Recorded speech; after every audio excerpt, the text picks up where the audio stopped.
Berita Indonesia menginformasikan, Menpan RB menyampaikan kabar terbarunya mengenai nasib honorer ke depan. Pemerintah pusat dan daerah tengah mencari solusi terbaik untuk penyelesaian penataan tenaga honorer atau non-aparatur sipil negara (non-ASN) yang masih terkatung-katung. Menteri Pendayagunaan Aparatur Negara dan Reformasi Birokrasi (PAN RB) Abdullah Azwar Anas mengatakan, telah mengantongi sejumlah alternatif terbaik untuk menentukan nasib tenaga honorer. Namun, dirinya enggan membeberkan lebih lanjut solusi yang ditawarkan bagi para tenaga honorer. Hari ini kita mendetilkan alternatif terbaik terutama untuk non-ASN di seluruh Indonesia. Dan tadi mulai mengerucut ada beberapa alternatif yang nanti dirumuskan, jelas Menteri Anas usai rapat koordinasi kebijakan penataan tenaga non-ASN, di kantor Kementerian PAN-RB, Jakarta, Rabu, 18/1.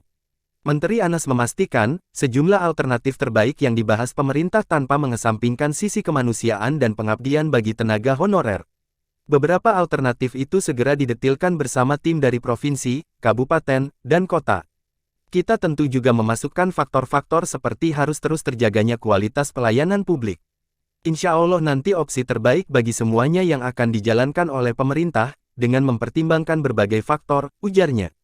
Lantas apakah tenaga honorer dapat diangkat langsung menjadi PNS?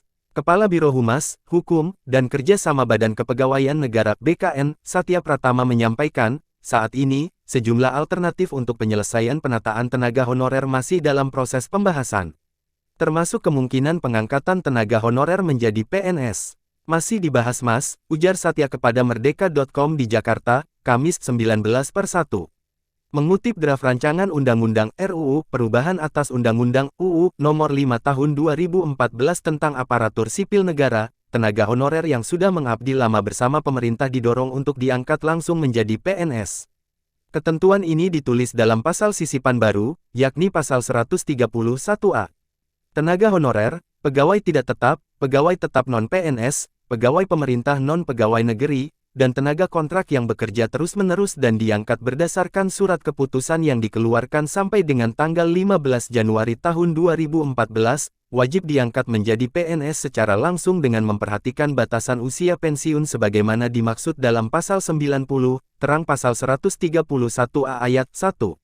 Sebagai catatan, tenaga honorer akan naik pangkat jadi PNS dengan didasarkan pada seleksi administrasi berupa verifikasi dan validasi data surat keputusan pengangkatan. Selain itu, pengangkatan jadi PNS juga memprioritaskan tenaga honorer yang memiliki masa kerja paling lama, serta bekerja pada bidang fungsional, administratif, dan pelayanan publik. Pengangkatan PNS sebagaimana dimaksud pada ayat 1, dilakukan dengan mempertimbangkan masa kerja, gaji, ijazah pendidikan terakhir, dan tunjangan yang diperoleh sebelumnya, tulis pasal 131A ayat 4. Namun, tenaga honorer di kalangan pemerintahan kini masih menunggu nasib untuk diangkat menjadi PNS pegawai negeri sipil. Kepastian ini harus menunggu perubahan atau revisi UU Nomor 5 Tahun 2014 tentang Aparatur Sipil Negara (UU ASN) masuk ke dalam program legislasi nasional Prolegnas.